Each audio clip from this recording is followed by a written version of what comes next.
Thank all of you for joining us today.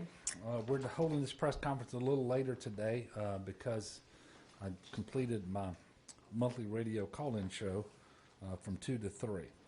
And so I appreciate those of you who are tuning in and who are present today. Also, many people around the state of Louisiana received a phone call from me today. I do want to assure you that it was real, and it's part of our efforts to make sure that people are aware of the continuing need for them to comply with the stay-at-home order, with social distancing, and with proper hygiene in order to continue to slow the spread, flatten the curve of this virus, this disease. We know that it is contagious and it is deadly, and we know that the mitigation measures, the stay-at-home, all of these things, they work, but they only work to the degree that they are practiced by the people of our state. One of the big questions that many people have had is about what's going to happen with our K through 12 schools for the rest of the school year. I have with me today, in addition to Dr. Alex Bu, Beth Ciano, who is the acting education superintendent, and she will be speaking soon about that, and she'll take some questions from you as well. And we're going to get to that in a few minutes. But as we always do, I want to update you on the numbers. Today, we are reporting 433 new cases of COVID-19 across the state. That is a grand total now of 21,951 confirmed cases. Again, there are asymptomatic people out there and mildly symptomatic people out there, and people who, for whatever reason, haven't presented to be tested yet. So there's more cases of COVID-19 than that. But those are the confirmed cases through the tests that have been performed and the results that we've received. Unfortunately, we have 90 new deaths to report today. Sadly, this is the second highest number of deaths that we've reported in a 24-hour period, with yesterday being the highest. So, as you know, we hit that milestone of going over 1,000 deaths yesterday. Well, we went over 1,100 today.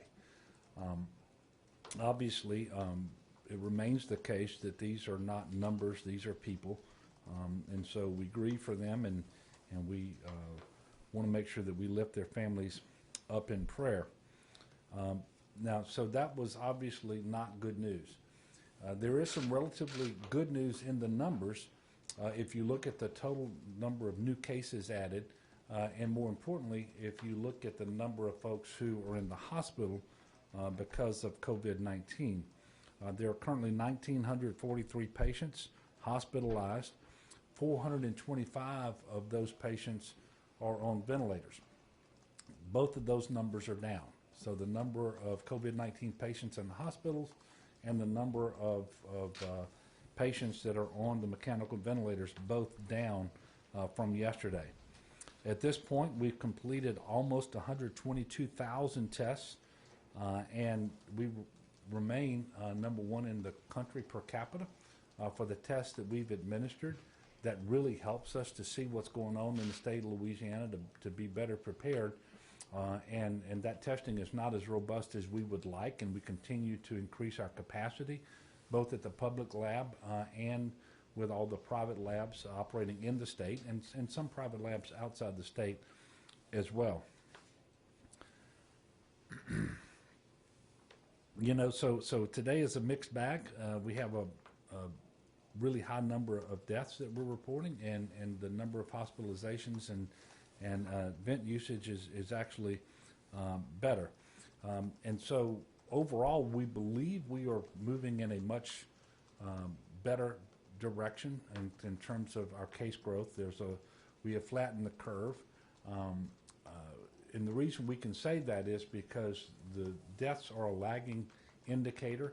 We know it takes just over 11 days on average when someone dies, measured from when the onset of symptomatology was. So when the symptoms appeared, it takes about 11 days on average if someone is going to die for them to die. The exposure to the virus actually came ahead of the 11 days. And so literally people will die today because of something that happened 2 to 3 weeks ago.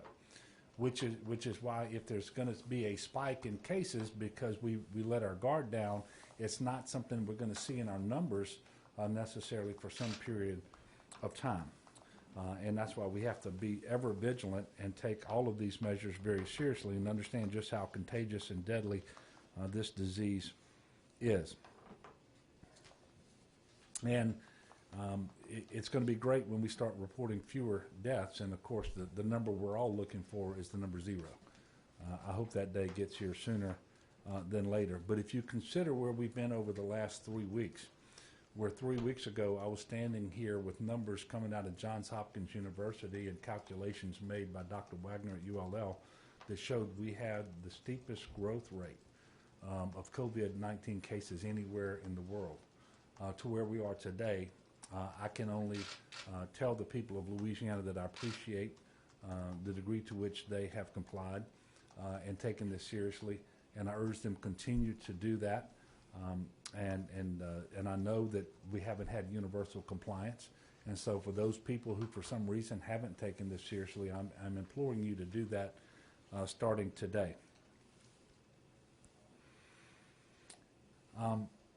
On the testing front, several new testing sites that we spoke about yesterday have actually gone online today, and we're working really hard to get more tests moved into areas where it's needed the most.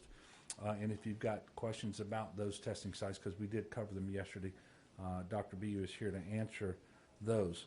I want you to know we have 1,396 Louisiana National Guardsmen who are working on COVID missions. They've helped to package 1.1 million pounds of food at food banks across the state.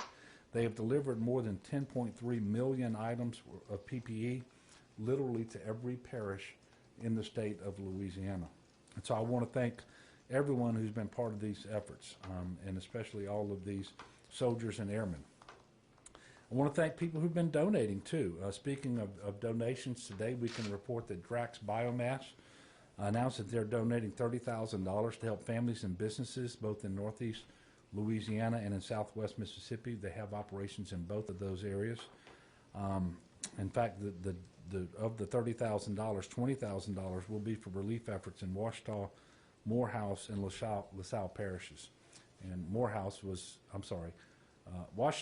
is one of the parishes most impacted by the tornadoes on Sunday. So that aid comes at a particularly good time. So I thank Drax Biomass for their generous donation. I also want to thank Tito's Handmade Vodka. They've made a generous donation of 72 gallons of hand cleanser and also 1,500 KN95 masks and 1,000 gloves. And so we appreciate Tito's donations to the state. And that may not have been what some people were hoping Tito's would donate to the state, but it is what we need most of right now. Today, as I indicated I would last week, I've signed a proclamation closing K through 12 schools for the duration of the school year with respect to students. So students will not be going to schools. There may be some things that will be happening at schools with employees and adults and so forth. But I want to be very clear about something. This is not the end of learning for this academic year. It's just the end of students physically going to the school campuses for the remainder of the spring semester. I fully expect that instruction and learning will continue. I fully expect that our schools are going to continue with the nutrition programs to feed the students. That remains critically important, and that's some of the work that we're engaging in as we speak. So remote learning is going to continue, both high-tech remote learning and low-tech remote learning.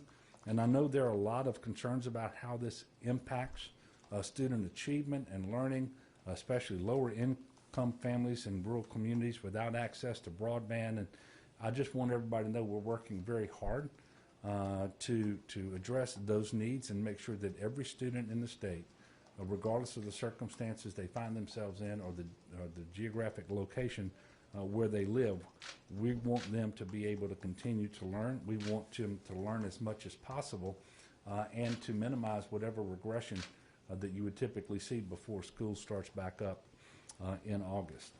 I know how disappointing a lot of this news is. It's been very difficult for students. It's been difficult for parents and teachers and administrators, and especially for our seniors.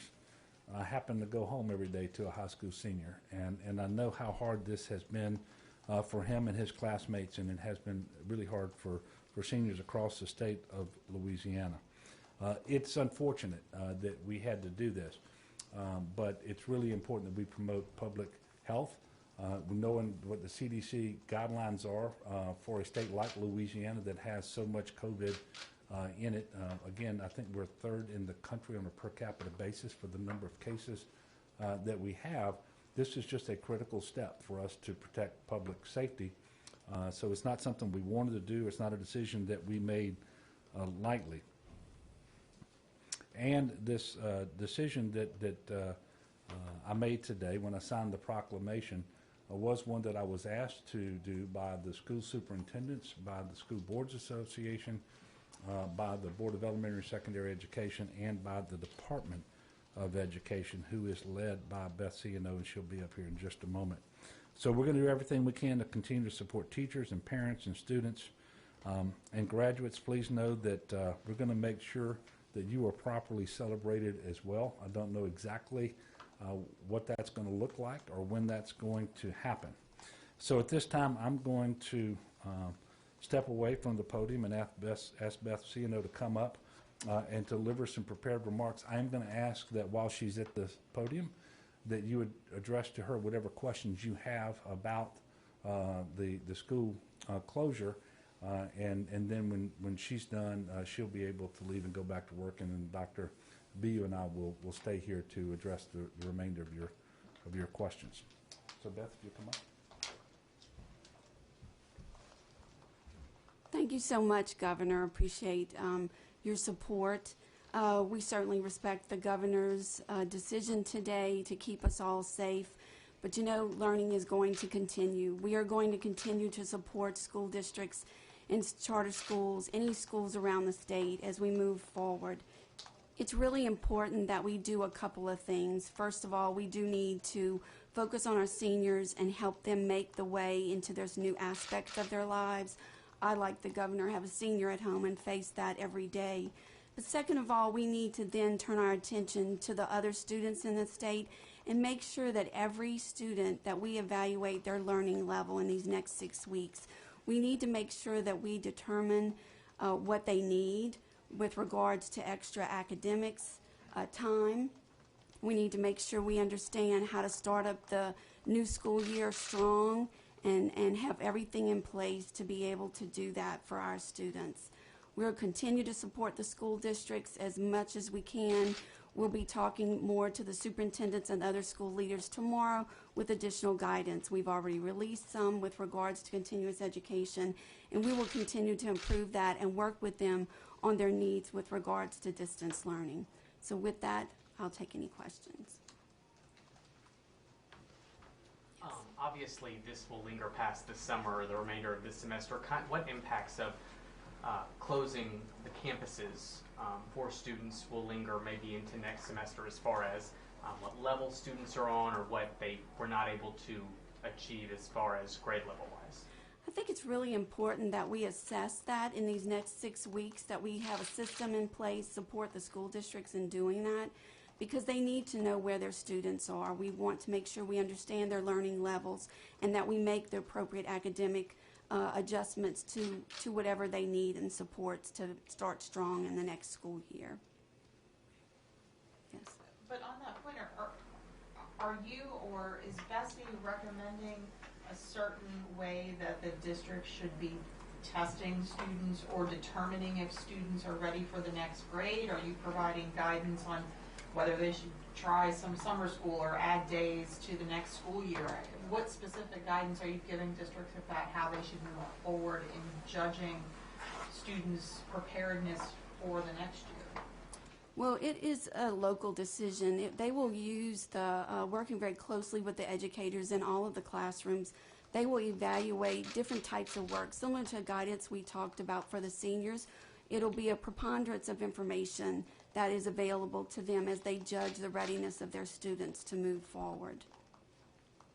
So there's not something specific that the State Department is suggesting to the individual districts as a benchmark? We will give out some guidance in the future with some suggested uses in order to do that.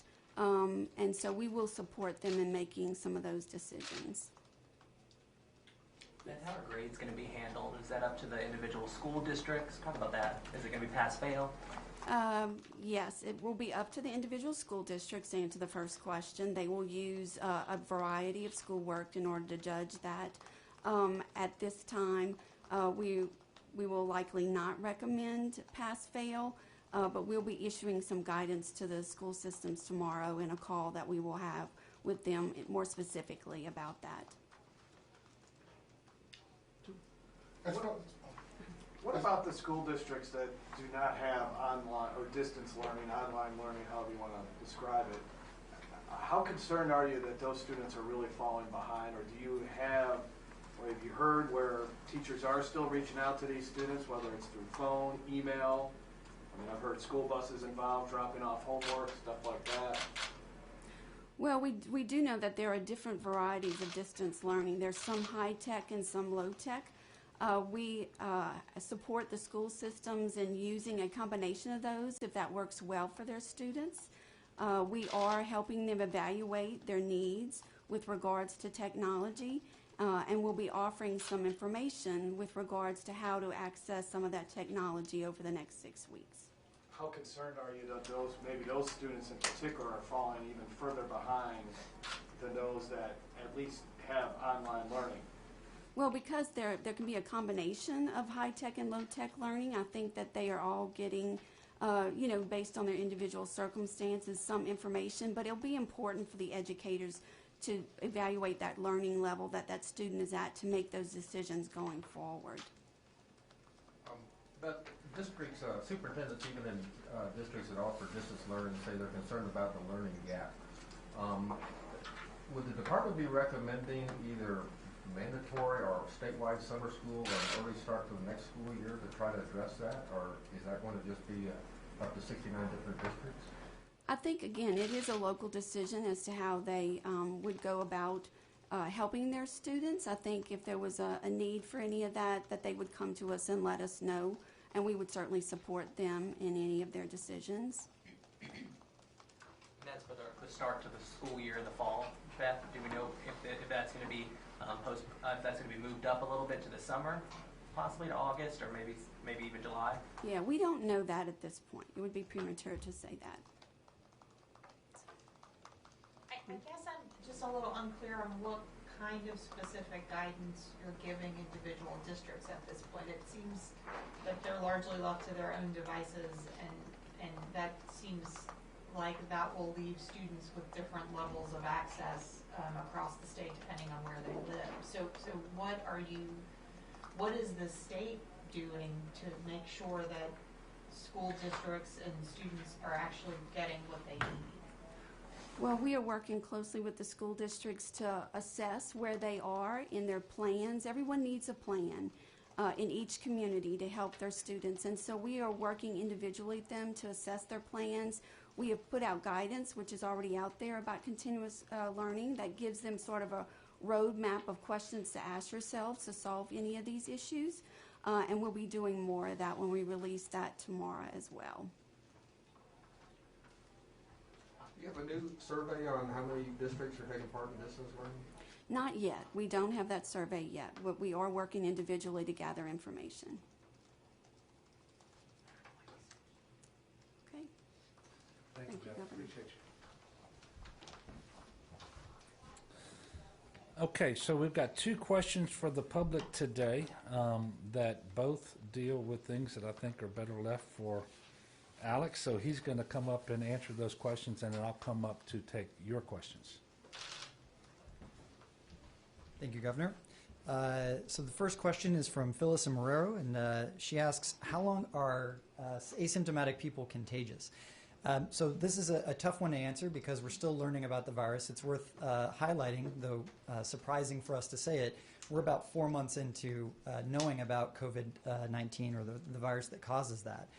The other challenge that we have is we know that 1 in 4 people around that could be asymptomatic and yet have the virus, meaning they could be out and about inadvertently spreading the virus. And we don't know how to monitor them shedding the virus because we don't know who they are because they don't have symptoms. But what we can say is the measures that we've taken to encourage people to stay at home, to wear face coverings as the CDC and now the state of Louisiana has recommended so that your nose and mouth are covered when you're out and about, would reduce the likelihood that any one of us who could be asymptomatically infected are shedding the virus or spreading it to other people. So encouraging folks to wear those face coverings, again, to limit being in crowds and being around other folks as much as possible. Next question comes from Shannon in Shreveport, and she asks, can mosquitoes transmit the virus? And I think here we're talking about coronavirus. From person to person. So again, we don't yet know definitively what the risks would be, but what I can say is it is extremely unlikely and extremely rare for an infection to be transmitted by mosquitoes, period. We don't see that with the common cold and coronaviruses other than this one, so I think very unlikely, but worth noting as we enter mosquito season, we still need to be doing what we can to avoid mosquitoes in our neighborhoods. Thank you. Okay, so yesterday I was asked a question about OJJ, and I didn't have the information. I wanted to start there, and then I'll take your questions. The Office of Juvenile Justice has 31 youth in their custody, 27 in secure care facilities, 4 in contracted group homes that have tested positive for COVID-19. 1/3 of these youth are now considered recovered. 9 of those are in secure care facilities. And 1 is in a group home. Importantly, none of these kids are in a hospital. None of them required very much medical care at all. And this is, I think, owing to the fact that the virus has the least impact on younger people who are healthy, at least, and don't have the comorbidities that we've been talking about. Obviously, the Office of Juvenile Justice is closely monitoring the staff that they have in their various facilities. At this time, there's not a need to reduce the secure care population due to staffing concerns. I will tell you that per the request of 2 contracted group home providers, the OJJ has reduced their populations through extended home passes to accommodate for some staffing challenges that they have had. A total of 16 extended home passes have been granted, and as a precautionary measure, the Office of Juvenile Justice has begun coordinating with local courts on the possibility of extended furloughs for about 7 youth in secure care that do have some chronic medical conditions. And you all have been asking about recoveries. So I saw some modeling on recoveries, right? This is not some tally that we have tremendous confidence in as being exactly precise at this point in time, but based on the number of people who we believe have been tested positive, and that because of the elapse of time and how long it's been since they've been without symptoms, we have an estimated recovered population of 7,044. Is that right? 7,044.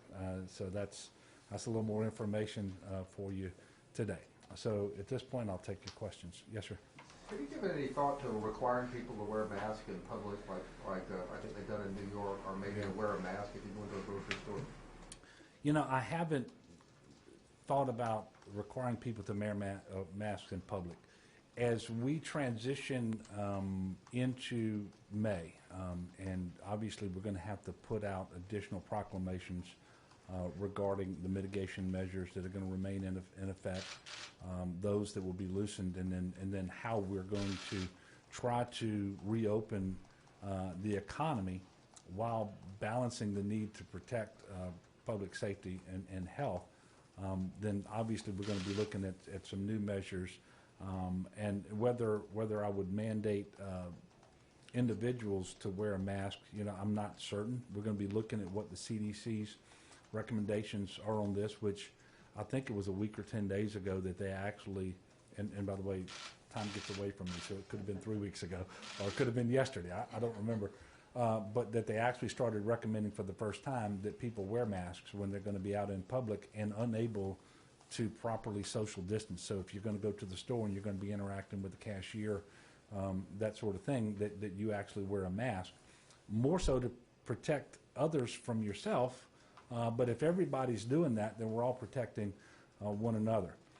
So what I can tell you is more likely, and I probably shouldn't even be mentioning this because they haven't made the recommendations yet, but it would be more likely that we would mandate the workers at the stores and the restaurants, for example, that are going to be open, that they have to have a mask on. But it may extend to individual patrons. We just haven't gotten to that point yet. But we do know that there are going to have to be some additional mitigation measures in order to try to prevent the cases from spiking again. We've done a Herculean job of really turning around what was the fastest growth rate in the world in order to flatten the curve, and we know it wouldn't take long in order to see cases start to spike again, and we don't want that to happen, because if that happens, ultimately, you're not going to be able to restart your economy the way that you want to, regardless of what you're trying to do. So you have to keep all of this stuff in balance, and we're going to be looking at what other states do. We're going to be consulting with the CDC. We're going to be looking at other public health experts, and of course, I'm going to be leaning on Alex and Dr. Guidry and others here in the state of Louisiana to do this. One other thing, when you're out and around, have you been pleasantly surprised or disappointed when you see the number of people wearing or not wearing masks? I have been pleasantly surprised, but I'm not sure that when I'm somewhere, first of all, I don't go that many places, but when I was in Monroe, nobody came close to where I was that didn't have a mask on. I'm not sure that that's the way it is everywhere, but that's what I saw from the time I got to the airport until the time that I left, and so I've been pleasantly surprised. I am being told that more and more individuals are choosing to wear a mask in public, and by the way, I think it's something that we should sort of just wrap our minds around, that this is going to be the new normal for some period of time, and the normal we're not going to get to until there's a vaccine, and so we don't know when that's going to be, but it's likely a year or so from now, maybe a little longer before it's actually mass produced. I'm hopeful that because we have the best scientists in the world working on this all at one time, that the vaccine comes faster than we've been told to expect. But we have to plan for the worst case that is feasible, and we've been told that it's a year to 18 months before that's going to happen. Jeff? LaToya Cantrell has extended the stay-at-home order for New Orleans to May 16th. Did the New Orleans consult with the state at all, and how will that maybe factor into your decision on what may happen statewide? Well, everything factors into the decision, because we have to look not just at sectors of the economy, but at geographic regions as well, and try to figure out whether we take different actions in different locations. And obviously, we will take into consideration her decision. I will tell you that I did not speak with the mayor. She did not speak with me. It's possible that she called some members of the Department of Health. I'm not aware of that. What we know is that when you hear talk nationally about hotspots for COVID-19, for cases, for death, for transmission, and so forth, New Orleans is always in that conversation. And by the way, it's not just Orleans Parish, because if you look at the map, we'll go back to the map, you see right next door in Jefferson, the case number is about the same, just a little below that. So it's that greater New Orleans metropolitan region. You got 5,769 cases in Orleans and 5,265, I think that is, in Jefferson. And so you would expect that hotspots would do things differently. So I'm not expecting the mayor of Ville Platte to necessarily do the same thing. For example, and by the way, I haven't talked to Jennifer lately. I don't know what she's thinking about doing. But so I'm not terribly surprised. And by the way, we've been told by the president when he releases his guidance, and I hope to get a better glimpse on this tomorrow during our video conference, that every region of the country is not going to be treated the same, and because there are some places where you don't have the problem that you have in other places, and certainly in Louisiana, there's not a community with more cases and more deaths than New Orleans. Yes, sir. Going back to education to get your take on something, I know in your prepared remarks you said obviously state working to make sure, regardless of where in the state they're located, kids have access to resources. Obviously distance learning has been going on for about a month, and each day we get closer to the end of the school year. Is it likely that once the end of the school year comes, there's going to be a disparity of what students have learned or taken in? Look, I don't think there's any doubt about that. And you just have to know about the disparities we have with respect to broadband access around the state. You know that in lower income populations, you're going to have fewer devices in the home, whether they are smartphones or computers and that sort of thing. And so you know that there are certain parts of the state that are not able to do this as efficiently and effectively as other parts.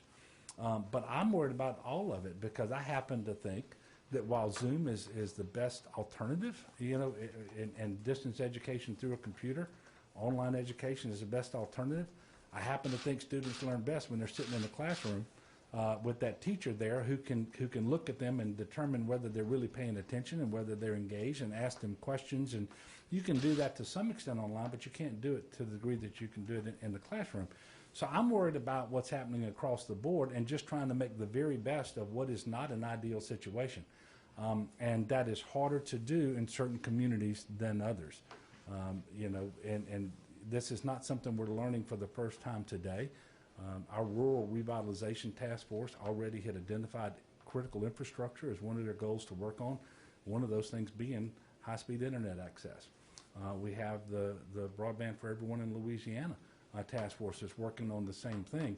And of course, we didn't realize that the pandemic was going to happen and this public health emergency that was going to exacerbate the problems that we had seen and have an impact like it is having today on our ability to deliver education. But there are other things that schools and teachers and parents can do with respect to students learning, and it's low-tech distance education. And so, but it may be harder to do it, but you can still get that piece of paper in that student's hands, and you can still communicate through parents and find different ways to engage the kids and keep that instruction going. But I'm not going to sit here and pretend that's as good as it would be if we hadn't canceled school. That's why I didn't take that decision lightly. But we know it's critically important to do. Just like the kids in Office of Juvenile Justice we were talking about, none of whom have needed any hospitalization whatsoever. That's the situation with the overwhelming majority of young people who will get this virus. But they're going to take it home to their parents. They're going to take it to their grandparents. They're going to bring it back into their communities. And so if you're going to really stop the spread, you know that a part of this has to do with schools. And that's why the CDC guidance is really clear on this. And by the way, it's not too early to start looking at what school looks like next school year because we're not going to have the vaccine in place. And so you're liable to see schools taken in without large assemblies. You may see students arriving on campus at different times and leaving at different times, so they're not all congregated together waiting on buses and so forth. You may see some platooning of students, and these are all things that our school districts are going to have to work through under the guidance of the Department of Education and the Bessie Board, none of which is easy, and none of it is ideal, but it is necessary. Yes, ma'am. Governor, I have two topics again. One is a quick one, which is, do you have any reaction to the Senate and Governmental Affairs Committee refusal to adopt the emergency elections plan today? Yeah, so it's my understanding, and some of this was playing out late this afternoon when I was on some phone calls and so forth, so I'm not exactly sure what they did. It's my understanding they accepted the fact that there's a public health emergency. They just didn't like the plan. H&GA accepted the public health emergency. S&GA deferred that and didn't even take up the plan. Yeah. Well, look, Obviously, the Secretary of State and I have had an opportunity to visit. He presented his plan to me. I thought that it was well thought out and appropriate. Obviously, just like we're talking about changes to the way we do school and the way we open businesses and conduct ourselves in public, that changes to the way we conduct elections are warranted as well, because nobody should have to decide between exercising their right to vote and endangering their health or the health of others, depending on what the particular situation is. And that is especially true for the most vulnerable members of our society. So at one and the same time, and we don't know exactly what the situation is going to be in July and August, but I think the two dates now are July 11th for the primary, August 15th for the general election.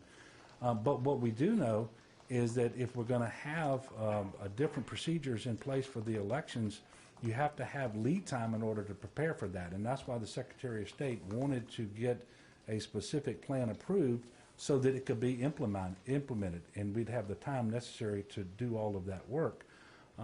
But nobody should have to choose between exercising their right to vote and potentially endangering themselves or others. And if you saw what happened in Wisconsin recently, I think that speaks loudly to the need for us to be thoughtful about how we move forward and conduct our elections.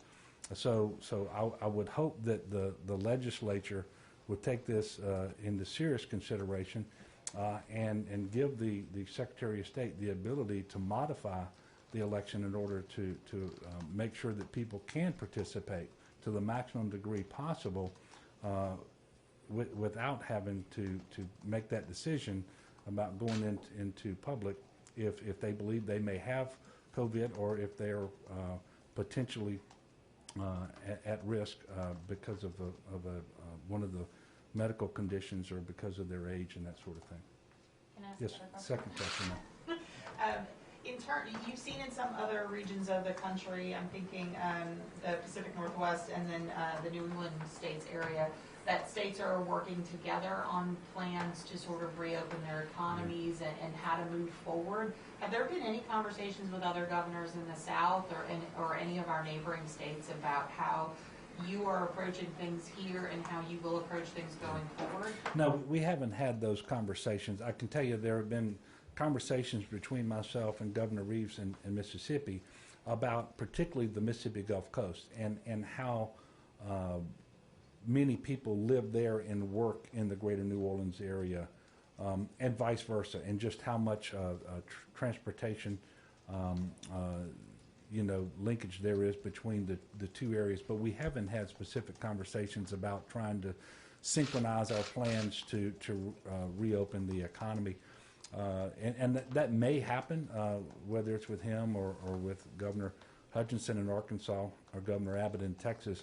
But that hasn't happened to date. And I don't really see us doing what you were talking about, California, Oregon, and Washington on the one hand, and then it's New Jersey, New York, Connecticut, Massachusetts, and Pennsylvania maybe on the other. I don't see that's going to happen here. Wow. Yes, sir. Well, I just don't believe that it's necessary. I think if you look at the areas where this is happening, you have very similar situations in terms of the amount of COVID that they have in those various states, and they have a much greater degree of interconnectedness in terms of their economies and so forth. But if it's something that we believe we should consider, I certainly will. I haven't been pointed in that direction by anybody in state or anybody in these other states at this point. Yes, sir. Governor, can you see Saints fans this fall in the Superdome for games, or LSU football fans in Tiger Stadium this fall? Well, because I'm both a Saints fan and an LSU fan, I hope so. I know that I will see them there at least aspirationally until such time as perhaps it becomes obvious that can't happen. But it's April the 15th, and I'm just not prepared at all to go down that road to talk about what the situation will be this fall when it comes to that. I am prepared to say that if those things happen, and fans are able to participate, it's still not going to look exactly the same. There's going to have to be some precautions taken, and what those might look like, I don't know. I don't know if, and I'm thinking out loud here, I don't know if they can sell every other seat, every third seat. I don't know if they're going to have to try to figure out different ways to get people in and out of the game so that they're not all piled upon one another at one time. I don't know whether you're going to be temperature checked and make sure that you've got a mask to get in. I just don't know. But I can certainly see myself in Tiger Stadium, because that's where I want to be, yelling for the Tigers so that they can successfully defend their national championship. Last question. I guess that was the last question. All right, so tomorrow we're going to do things a little differently again, and I apologize. It's because we have a telephone conference tomorrow with the president and the coronavirus task force, and also because for some reason I've agreed to sit down with the advocate and do something that starts at 4 o'clock. And so our press conference tomorrow is going to be at 11. So I'll be here at 11 o'clock tomorrow to take your questions. As always, I want to thank you all for joining us today so that we can better communicate with everyone who's out there. And just remind everybody that, yeah, the numbers in terms of our cases and number of hospitalizations, number of vent that are being utilized, they're all trending in the right direction. We certainly have flattened the curve, but it doesn't take much for these cases to spike. And we know how deadly it is. We know how contagious this disease is. And so I'm asking everyone to be patient, to comply with the stay-at-home order, to make sure that you minimize social contact, especially if you are sick. Do not get out of the house. Don't go to work. If you are vulnerable, you shouldn't be in any groups, period. And even though you can go in public and do certain things, such as go to the grocery store, you don't have to go every day. And not everybody in the household needs to go. And then continue to wash your hands frequently and vigorously with soap and water. Use hand sanitizer when you can't do that. Control your cough and maintain your social distancing. And when we do this, we're going to be in better shape. We're going to get through this sooner than we otherwise would. And yes, we are going to make sure that as we move forward, we strike the right balance as best we possibly can between protecting the public health and making sure that people can go back to work and that we can stand our economies up again. And we're going to do that in consultation with the doctors and the scientists, with the economists, and we're going to be relying upon the CDC, and certainly we want to be working with our federal partners as well. But this is, and you hear this all the time, it's unprecedented. The truth is it happened back in 1918, but there are not many of those people left to tell us what that experience was, and the situation has changed so much between then and now that I can say it is unprecedented. And so we're going to try to make the very best decisions that we can make as we move forward. And I continue to appreciate all the people of Louisiana who have been patient and who have been doing what we've been asking. And for those who, for some reason, have decided not to take this seriously, and they haven't been complying with the stay-at-home order and social distancing and hygiene, I once again implore you to do that. It is critically important. Be a good neighbor. And this isn't all about yourself. This is about your neighbor and making sure that we get through this together. So God bless you, and I'll see you all tomorrow.